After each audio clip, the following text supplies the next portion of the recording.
Hello, next community and 3D printing community. So these little guys warped in, and apparently they've told me they are time-traveling tunes from the year 2088. They came in on their next cube time machine. So the gal on the left is Photony, and she's the sidekick of Boson Torpedo. He's the little guy on the right.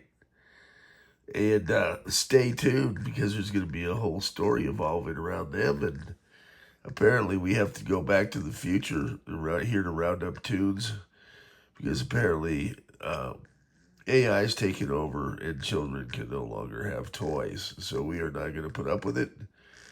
They also mentioned we need to work together to clean up the planet.